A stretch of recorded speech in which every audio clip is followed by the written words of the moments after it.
Hi, everybody. It's Con and the Duck. Welcome again. Thank you very much for attending, and hope if you don't like the story, then maybe you'll like the poetry. And actually, the stories are pretty compelling, in fact. And just going to introduce Jamar Russell, my co-host and fellow poet, and he we're going through his program, turning adversity into advantage. And I'll turn it over to him just to give you the 30-second rewind in case you need it to catch up to where we are. But how are you, Jamar? Great. How about yourself? Very well, thanks. And it's uh, it's pretty snowed in here in New Jersey. What about in Maryland? Yeah, I mean it's really starting to actually starting to melt a little bit, but a lot of the streets, especially when I was going through DC today, aren't very clear. But the students there been in school. They just started letting them in PG County start going back to school. So I mean it is what it is. It's wintertime. Right. Well, I actually had uh, I think I've told you about my promenade to the park that leads to Fairleigh Dickinson campus, but it's like a basically 2 mile circuit. And I went there like 2 days ago, and it was like knee deep in snow, and it was like very exhausting to walk. But Yeah. they had the path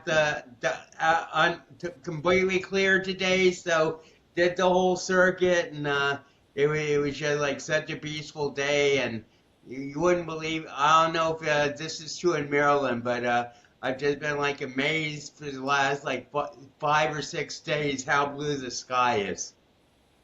Yeah, I mean, I probably haven't paid that much attention, but it has been sunnier and it hasn't been bad. I mean, I pay attention sometimes when I see either the sun rising or set, and that always catches my attention. But it's really been to where everything had been iced over. Like I had personally been shoveling for like maybe 4 or 5 days because I Wow. was getting stuff straight at my mother's house. Then that got covered. Then I came out, got kind of defeated because that ice was a little bit different than trying to just shovel snow. Right. Then when we actually got back home, like everything was completely covered, and so it was just attacking the driveway. You know what I'm saying, in pieces for days, and it was just like, man, exhausting. So Right. Well, mhm. I actually gave a call to my best friend when I was like walking through the snow, and every step was like sinking 6 inches in deep, and it's like I was like buffing and puffing, and he says, "Don't have a heart attack on me, dude." So, Yeah. but why don't you just summarize where we are in the program, and also ready for any poetry that you got for us? Sure. So, the Turning Adversity to Advantage program is basically geared to those in incarceration, and everything that I've been doing, or everything that I've been presenting, has been different things from that. Last week, I believe it was purpose. Before that, environment. All of these various things that play a major role in a person preparing to come home, and also making sure when they do come home, they're able to stay home and also thrive. So I had wrote this while incarcerated, so I knew nothing of coming home as a returning citizen. However, the stuff that I wrote is is very um, miraculous that I'm living the stuff that I wrote about while I was incarcerated. So that just goes to show the power of word, the power of the pen. You know what I'm saying? And so we'll be getting into, like I said, preparation. And I'll be reading a poem from my book, Writing Freedom from Within the Pen. And this is titled Destination of Thoughts. And I wrote this July 27, 2011. I live my life in thoughts of where I'm going, where I am, and where I've been, praying repeatedly not to make the same mistakes again. My optimism keeps me looking towards success, what's pleasant, the win. Still, I appreciate the lessons of every fall that I've experienced. I'll never stop getting up or giving up until My heart stops and I can't get up because the ghost stopped giving up. Even then, I'm going to go up to the crescent due to my success in enduring in the struggle to win because of the word of God that I put in my heart and took in. Suffering, facing all opposition, thankful for all of my substance and composition. Then finally getting the message when I open my ears and mind to listen. We all die, so dream and live it. Whatever I love and use what I've been given. Well, this the thought that came to me is you tie thought and belief and together, and that's essential. I think that's one of the basic messages you're spreading is that if you can integrate and um, thought and what um, Faith. faith. Well, faith, but also thought and belief. Oh, Mm-hmm. that's what I meant. Thought and belief. And if you, I mean, it was not only the thought that you could get out, but it was the belief that you would get out. I think that had like a very strong contributing contribution to your miraculous, you know, getting out after 12 years of a 50-year sentence. I think, but thought leads to belief, and therefore you begin with thought, and then belief is like a collection of thoughts. So, that's real. So you want to build cumulative positive thoughts so that the beliefs that are positive will compound rather than dissipate. It makes me think of it was a little booklet that I had and it was just basically saying thoughts of things. I mean, it's everything that we see around us, started with a thought. It started with some type of thought, imagination, then it just went forward into something that was created. And so that's basically once I understood these things, it's just making it work for me, you know, making sure I stayed away from the negative thinking, and then just start channeling that into something positive. Well, to tell you the truth, Jamar, I got it all worked out except for the money thing. I can't seem to manifest money, but It's, well, you got to stop saying that you can't manifest it. You I got to know, speak it I into know. existence. So this is the thing. This is how this works, right? We're putting in work, right? We're getting our reps in. As you said, we did 8 sessions of yours. We're about, I guess, around 8 sessions into this. 7 to 8. So we're approaching our 20, which already will put us in that top 10 or top 1%. I can't remember I how think y'all I think said it it's top exactly. 2%. Yeah, so we'll put us in that top percent. Then the rest of it is, just keep on pushing. And so the thing that has to be mastered now is marketing and promotion. Right. Once we start dealing with that, then we're okay because we already have the message, we have the product. It's just a matter of making sure that the masses know about it. And from there, then, who knows what's going to turn after that. Then the money will And, come. and the other thing I want to say about both programs, but I'm not going to say one is better than the other, but both programs, even though they were developed for a particular niche, mine for the families of those with schizophrenia and yours for people who are incarcerated, they're universal. I mean, they have like universal application, all the things that we talk about, and these two programs, even though they were developed for maybe a specific audience, I think really resonate with general reality. Yeah, no doubt. And that's one of the things for even sharing it. One, so that we can make an impact on those specific populations, but also so people can see how everything is intertwined. You know.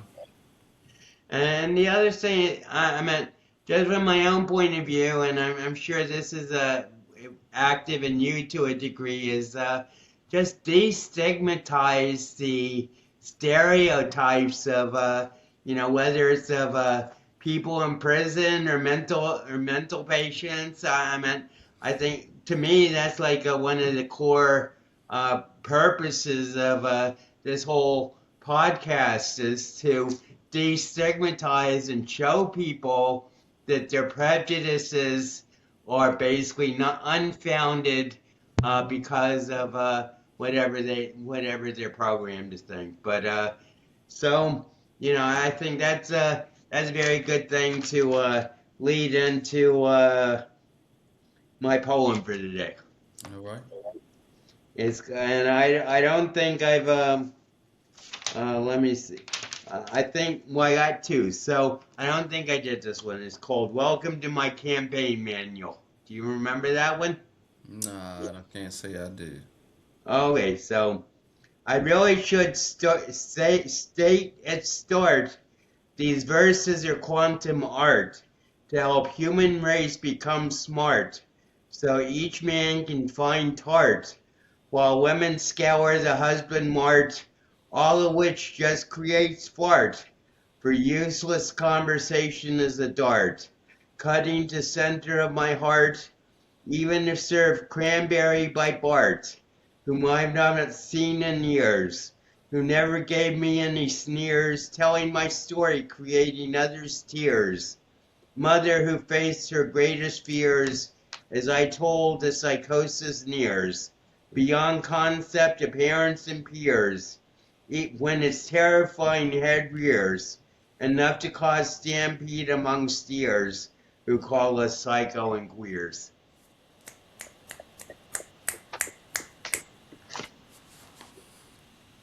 So where were you at? What was going on when you wrote that? Destigmatize and basically, well, I've been leveling up basically for the last 3 weeks, and actually, this is an announcement I want to make here is that I have reached Duck, my fourth level of personality. Dale Dewey Do is gone, so it's been subsumed and absorbed into Duck. So I finally am the person who I say I am on the title of this podcast. So, welcome, I'm Duck. But basically, this poem was like just part of the level up process of reaching Duck, and just basically turning my back on all my illusions and all my past like limiting beliefs and everything. So, basically, not only about romance, but also about my own self-image and how I'm not worth how I'm not worth what I think I am, and that I know that's now an illusion. It's a delusion. Hmm. So you want to start off with the getting the lesson going? Sure, preparation. You said so. Let's go to the videotape. All right. So I'm about to share in a second.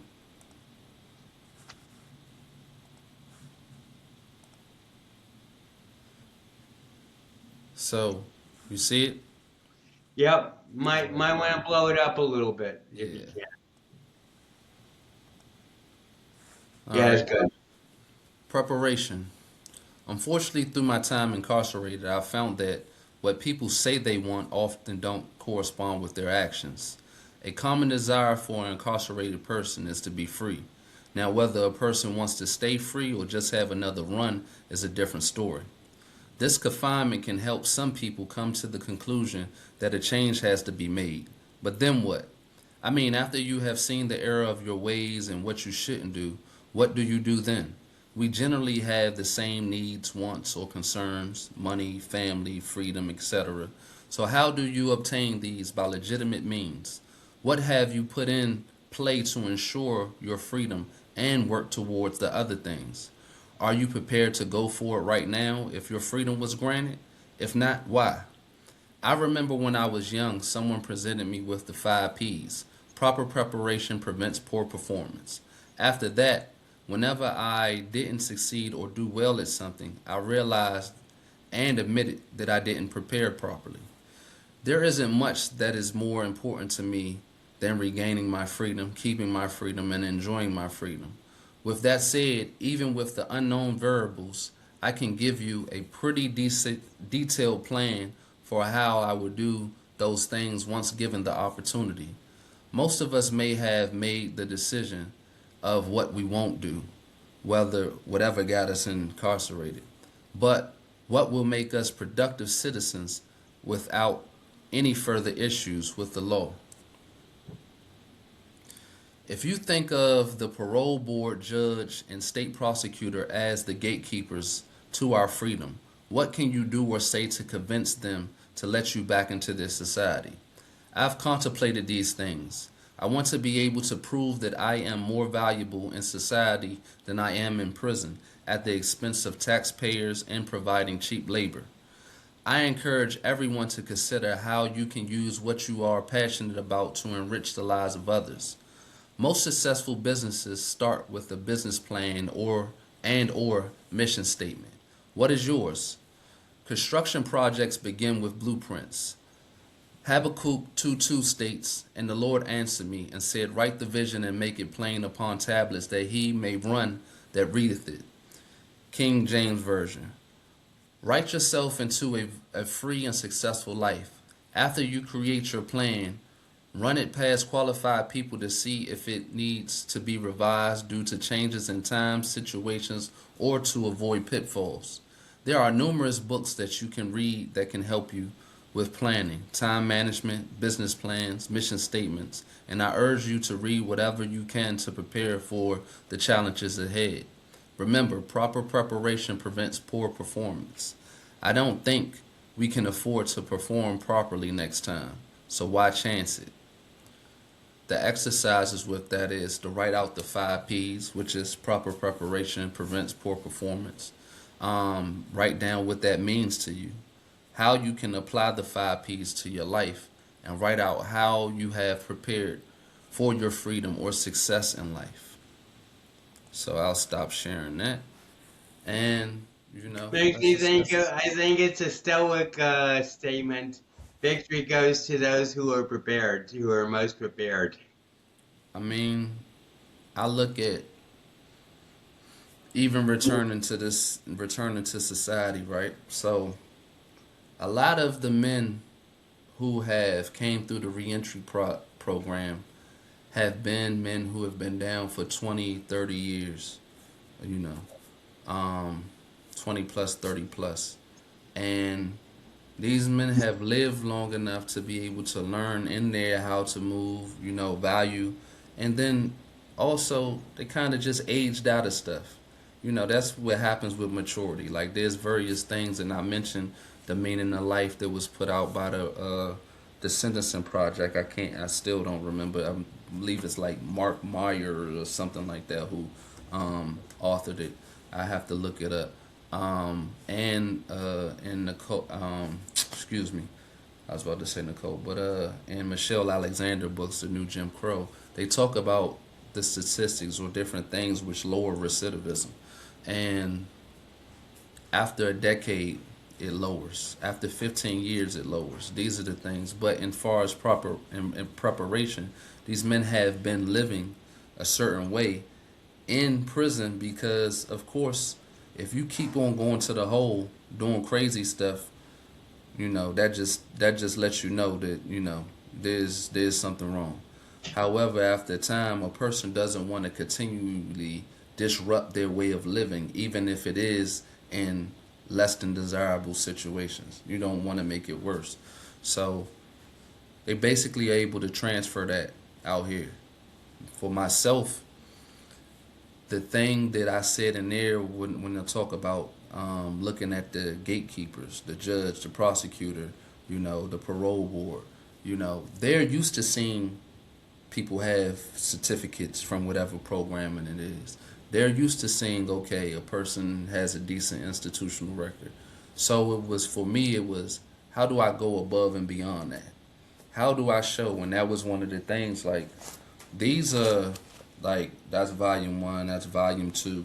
And this was actually me in, prison. The Right. background has changed.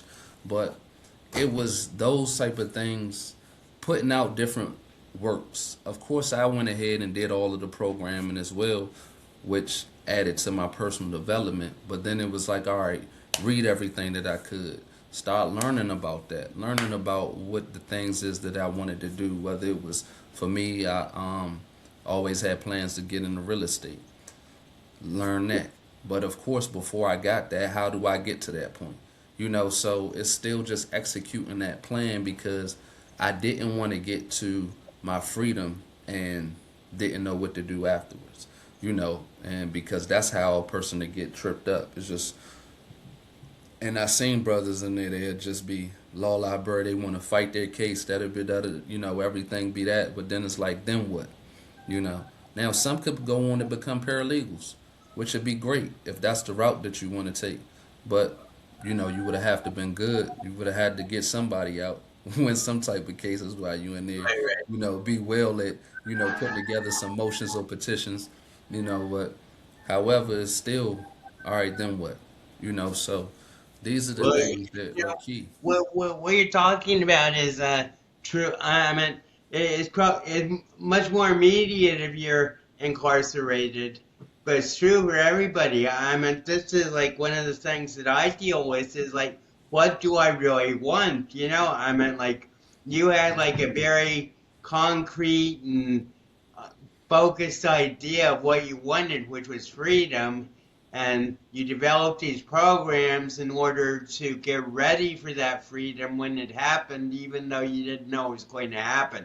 Hmm. But basically, what I'm saying, I mean, and that's great, and it's amazing testimonial to your determination and everything. But what I'm saying is that in the outside world, I think so many people just like are basically lost to what they actually want. I mean, no matter how many mansions they have, no matter how many cars they have, it's just like they don't know what they want. And the people who become celebrities, you assume they know what they want, but you know that's not true either. But it's just like I just like admire the way you focus and but also show the way to prepare for receiving what you actually want instead of just like following the herd and taking whatever you can get. So the other thing was, so the first time that I almost read the Bible in its entirety, I was in DC jail. I was about 19, right? At that time, I'm gonna be honest, a lot of the Old Testament, it just seemed wild. It's like, hold on, people you trying to do what with an angel? You did Right, what with your father? You know what I'm saying? Like people, it was so much. It was a lot going on. I was like, what is this book? You know what I'm saying? right, Because it was such a contrast from the New Testament. And then as I got older, this second incarceration, when would reread it, it was from more mature eyes, understanding a history of people. You know what I'm saying? The story of this is what you have with folks. You know what I'm saying? All of these behaviors, all of these things. But the thing that I really got, when we talk about the New Testament, when you have the fulfillment of the law, when you have Jesus, um, the greatest among you shall be your servant. I got to learn about what stewardship was. I got to learn about, when you have this transition of what was supposed to be preparing the people to the fulfillment of, what I'm saying, to leave an example of this is what you do.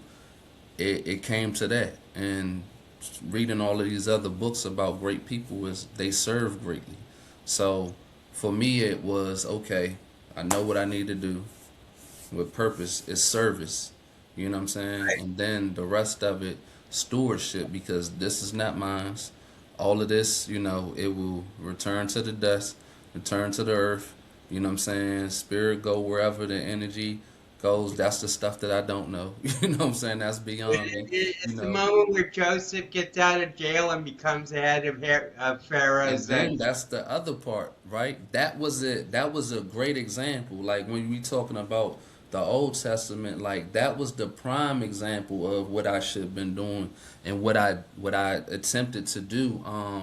So where I was in the MCE shop, which is Maryland Correctional Enterprise, I went from getting in there to dealing with inventory to eventually running the validation section, which that dealt with printing out the yearly and monthly stickers for the Right. tags, temp tags, and stuff like that. So I didn't become the next two headman, but I became in a station where not only did it was able to help me um, be comfortable in prison, financially. I was able to take care of most of my financial needs, but then I was able to do stuff like type out these books, be able to Right. type up the letters, be able to type up the zines, type up whatever I needed to mail to whoever, and get good and stay familiar with the computer because I had to take my typing speed from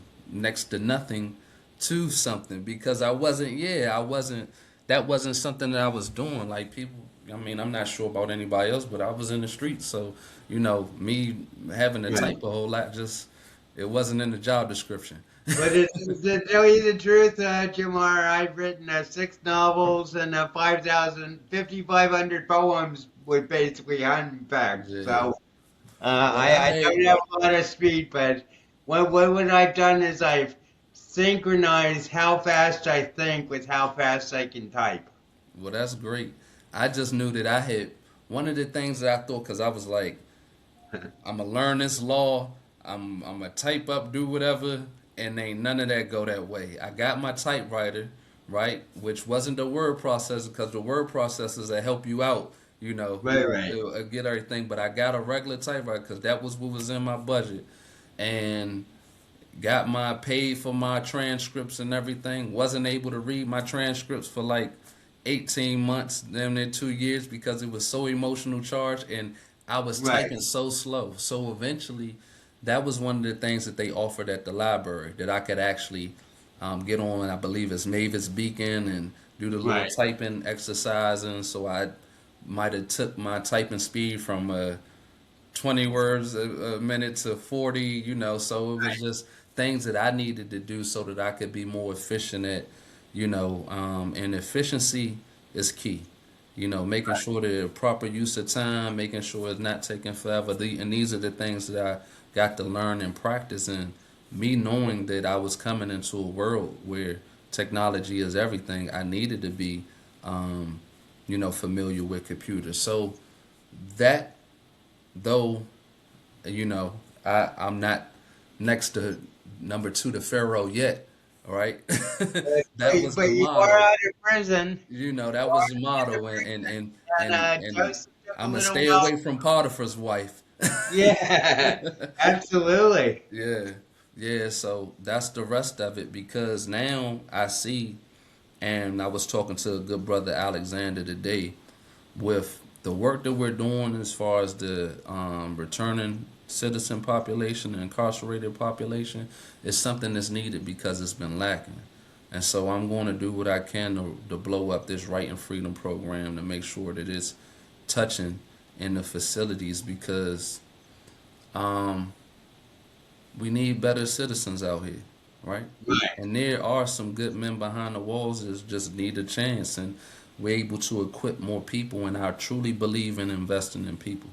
So if you invest in people, then that's going to trickle down to the later generations, and it'll Right. compound with everything else instead of what has happened.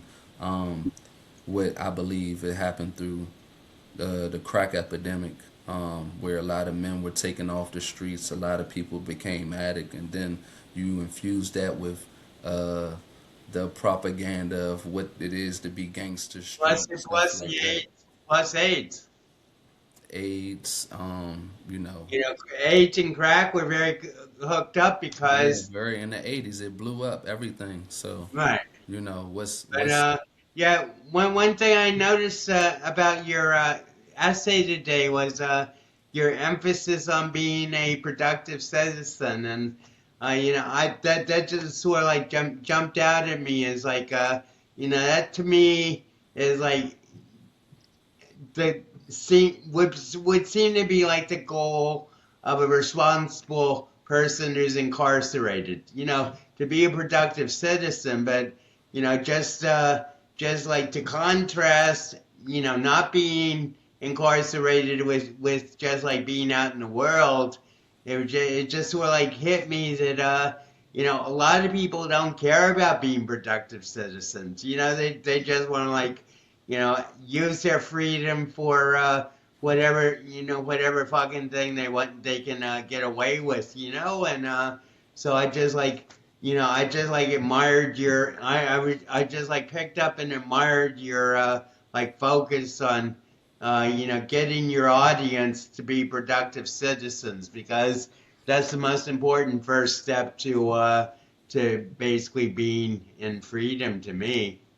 I mean, and I feel like one, it has to be a stark contrast. Because if I was out there doing all the wrong stuff, and that's where it led me, I gotta be out here doing all the right stuff, and then the rest of it is to really enjoy this freedom. Like, how else would I really enjoy it? I don't. For me, I don't think that I would really enjoy just being out here. Right. Because I still, regardless of I was whatever side of the law I'm on, I still have ambition and drive, and there's nothing that's going to satisfy that but being productive.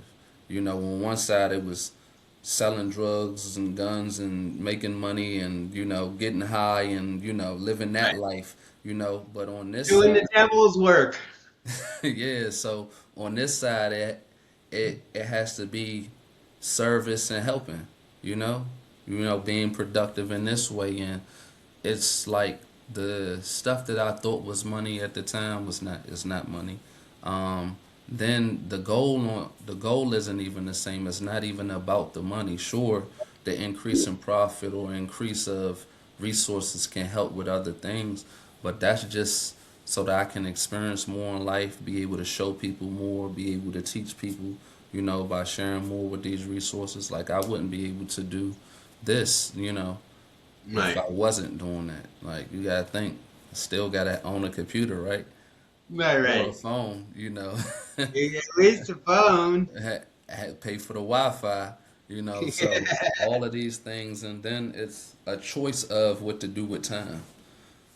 Well, preparation, is well, everything you cover is very important, but preparation, I think, is sort of overlooked a lot of times, and you know, as it comes in the sort of later in the program, it's sort of like after you found your purpose and your method, that I just was wondering, if preparation shouldn't like come a little earlier in the program, because I mean, and um, you have a point with all of that stuff. Like, there, I tried to create a flow with how I did this stuff, but in all actuality, when I wrote this stuff, it wasn't in any type of sequential order. right, It right, was, it was, the brother asked me to write 4 columns, and then he, encouraged me to do a newsletter, and it just happened that way. And everything came about from those things. It was like, okay, thoughts. What do I think was important? What would be impactful? What would serve? And it didn't have order to it. I just kind of put it together to create this workbook when I was asked for that. So I will probably have to revisit to see about the well, order of it.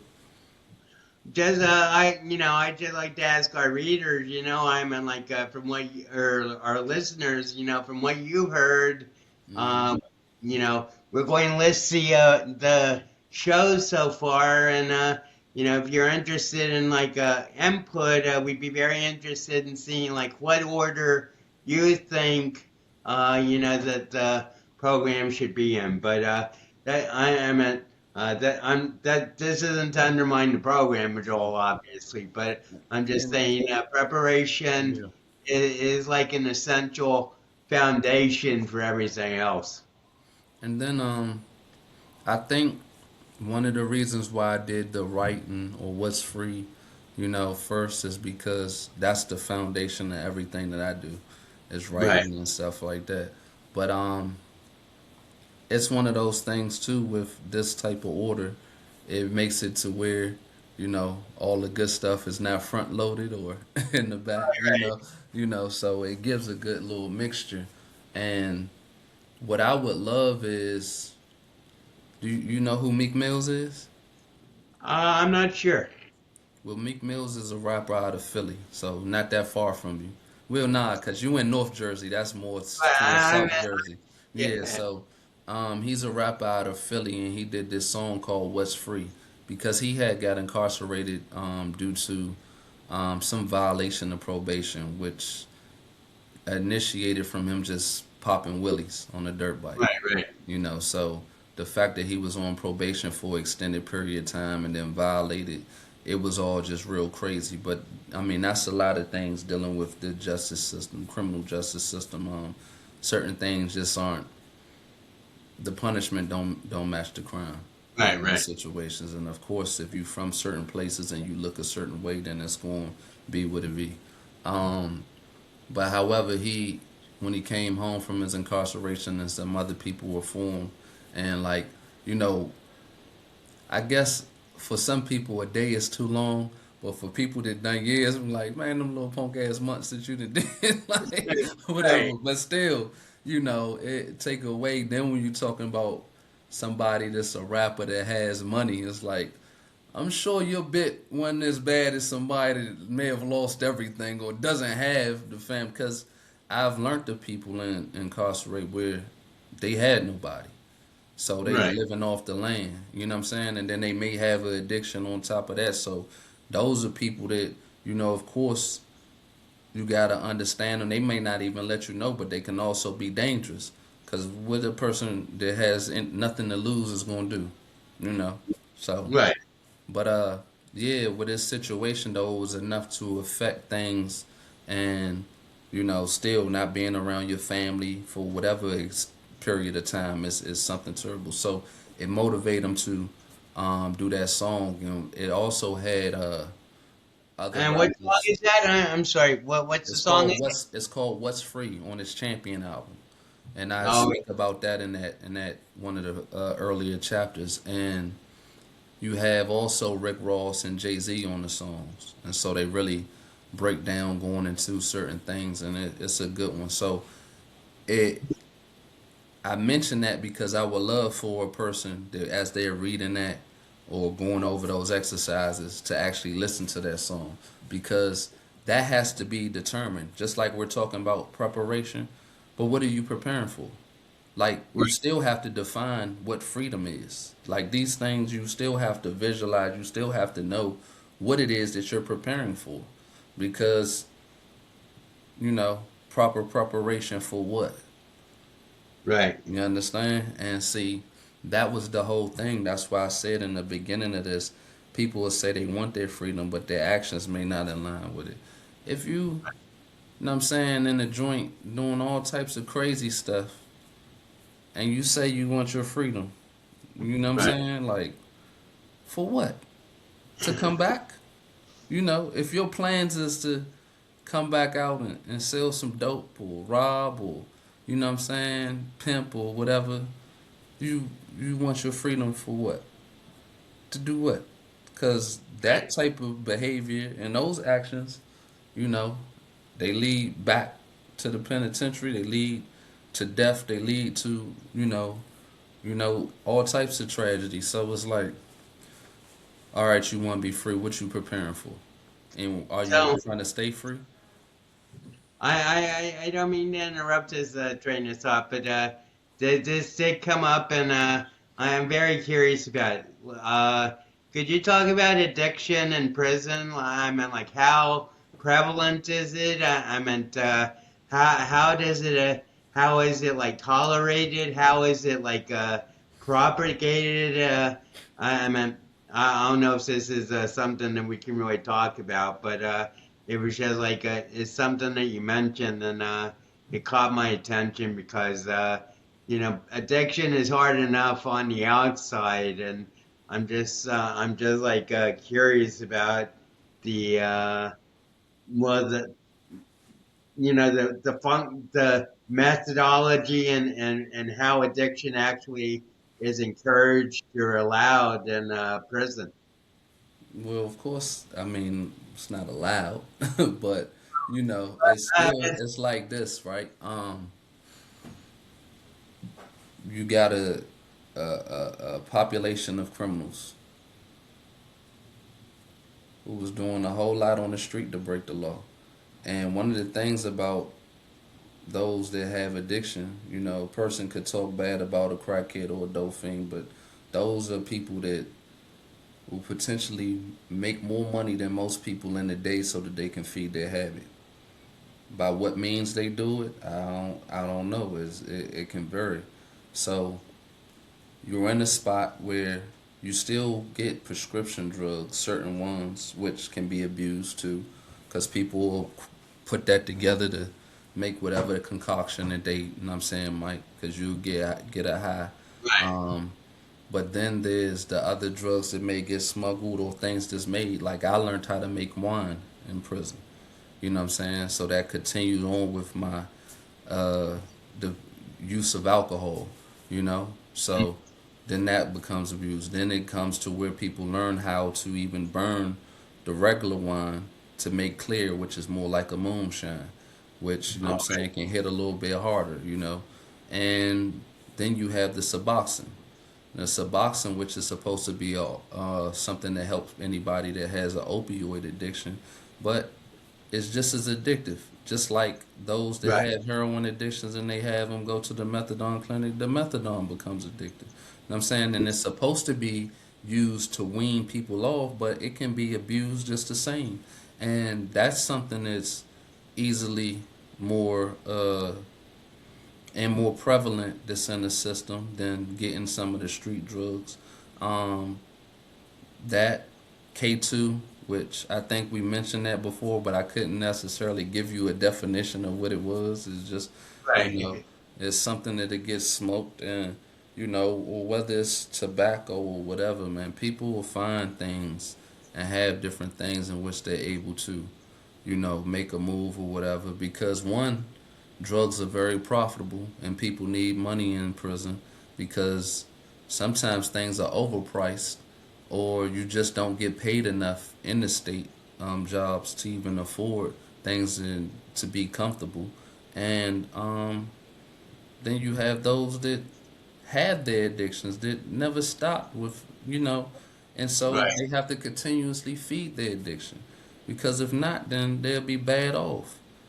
So anytime you have anything like a opioid addiction, you're talking about something that's a physical, that has a physical need. You have to feel that, Right. or people will get sick. So it's just that, and then you're talking about having a drug trade that's more profitable inside than outside, because Right. see, when I was on the street and I sold the Suboxone, and I wasn't selling them, but I might have some people that want those. I remember I might have been getting them for like maybe I don't know $4 or $5 a pill and be able to sell it for 10. Those things can go from $75 to 150. You know what I'm saying? The strips. So you're talking about something that may potentially cost somebody $5. Then you have a markup of all of that. Right. So it's big business. And that can fuel a whole nother economy. So that's just some of the stuff that goes on, and that's not to mention, the K2, because the K2 went from looking like some type of weed to being, in a liquid form to where people can spray that on, whatever, and that's a whole nother thing. These are things that, I don't have the knowledge of how things get in or get out or whatever. I just observe what So, I observe. is K2 like something that's prescribed, or is it like something No, that people no. just? A matter of fact, I think that people used to be able to get that at like gas stations or spots like that. Like I Oh, was, I was one of those people when I first started hearing about K2. I was on the street and people was talking about prescription pack because you could smoke it and it doesn't come up like the THC. right. However, it's a different high. And then when people like was talking about K2 on the street, I was tripping because this before I went to prison because I'm like, I got real drugs. The hell we talking Yeah. about? You know what I'm saying? Like something Right. that that's supposed to have been an incense or something. But yeah, that's something else where people get addicted to, and people want to get high. And this is the thing about it: it's prison. People want to escape. So, Right, right. what other means do you have to escape but mind altering, drugs or getting high or getting something to relieve you from being in this type of bondage or hellhole? So, that just comes with it. So you'll enjoy this story. I've never given my medication to anybody who wanted it ever again. Oh, it was that serious, huh? So this is like one of my classic stories. But so when I was at Fairleigh Dickinson, there was like this guy who was really into drugs, and so he kept bugging me. He says, "Let me try your medication, dude." And I said, "No, you don't want to try it." So he just kept bugging me. So finally, I said, "Okay." His name was Worm. I mean, that was his fraternity name. Actually, his name was like John Charlesworth, like Joe Wasp. But anyway, so Worm. So basically, I went up to Worm and I said, I was on 30 milligrams of my Prolixin a day at the time. So I gave him two 5 milligram pills, a third of my daily dosage.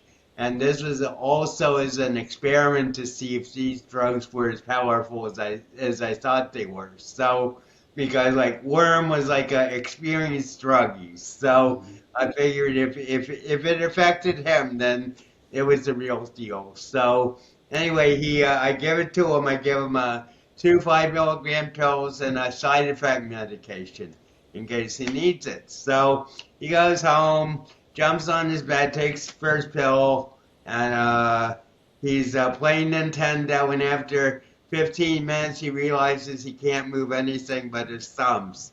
So basically, for the next 4 hours, he's playing Nintendo, unable to move anything but his thumbs. And after 4 hours, he manages to reach over to his bedside table to take the side effect medication. Oh man. So I say, okay, fine, that's good. So then, after 30 minutes, he's feeling okay again. So then he takes like the second pill. So long story short, 18 hours on his bed, a paralyzed, able only to move his thumbs to play Nintendo on a third of my daily dosage Shamar at the time. I wonder if he beat the game. I'm sure you had to reset a lot. Because I'm saying that would have to be some extreme focus. Like, if that's all you had to do, like, you better Right. become good at it. Like, man. But yeah, so, yeah, you can have it, man. But yeah, so nobody. I have given my medication to like three people in my life, and not one of them has ever come back and said I want more. Yeah, that's serious. So, you got some poetry for us, man? Sure. This is another one that's right up to date. It's the first one I read was basically a week ago, and this is well and this is the same time period. So this is right off the press duck poetry, leaving behind any false diagnosis. When I was first told I was insane, it took a long time to process and brain, because I had no concept of delusion and how authority so jealously isolates the vaults of divine secret of knowledge. And so I have come on a solitary trip for the last half century of silence, when blocks to communication fail in all instances and disappear into peace of the battles receding from my perception. Thus all the mental captivity I endured, poofed like a magic dragon, as I ascended without stop past the conclusions of shrinking masses, until I was able to speak my truth. Refined over 50 years of truly earnest interrogation into how my mind works, giving answers no matter how esoteric to the questions people ask in fear, which I've dealt with over this year. You done, because now you duck. Yeah, I know. we reached the fourth stage. Mm-hmm. I wonder if I've read this before. Um, this is Elevation. I wrote this July 4th, 2011. July 4th, so Yeah. that's a good I day. meditate till I'm light as a feather's weight. I mean, a feather's weight. To weather the storm, I do what it takes to do better, for goodness sakes. Puts a lot on my plate. And these things I contemplate on a better way, by the light, light enough to levitate, love and happiness till I float away. I take flight, my plight, to go the way. That's what's right, and in which I'll be great, through wisdom, that'll show through my grays, season, and in a season, I'll have my day. That made me think exactly what I was thinking today, which was how do if I'm duck, then I should be able to fly. So I was thinking, how does duck fly? And what I figured out was duck flies by becoming in mind 6 feet tall and leaving 5'8" tail on the ground. So basically, that's what my we're in a 3 week intensive period, which I call the Eurasian Festival, which is the festival of chaos in every year. And basically, we're in a 23-year Achilles sprint from duck to genius. So basically, what I figured out was, in order to be able to fly, I have to give myself into the mindset of a 6 foot tall person. And but genius can see even higher. He's 6'4". So basically, for the next 3 weeks, we're growing from 5'8" Dale to 6'4" genius through duck. 6 So, foot what does your genius. height have to do anything with flying? Maybe because I can see higher. Okay. So I used to have these dreams where I would be flying, you know what I'm saying, Right. levitating, and then I could, direct myself with just moving my hands and tilting, and it Right. would just be so good, so cool because I could feel it, and then I come back where I wake up and it's just like, what does that mean? Like, and so that's why it will be one of those things, because of course, like certain kung fu movies or certain like that stuff, Right. people Right. have these abilities, and then I think, why not? Why does that have to be impossible? Like it doesn't have to be, and it's just like, how do I get to that state? Exactly. And it all comes down to a thought and belief and breaking to the consensus realities that everybody's programmed into. Mm-hmm. But basically, what I figured out as I was walking today is I can fly. It's just a matter of like getting in the mindset where it's a possibility and leaving behind the 5'8" Dale and going to 6 foot duck on the way to 6'4" genius. There we go. There we go. So, um, I guess for a recap, it's preparing. Whether it's preparing for takeoff or preparing for freedom, preparing to transform, whether it's a duck or a free man, Yeah, proper yeah. preparation prevents poor performance, so prepare properly. Anything you got to say there?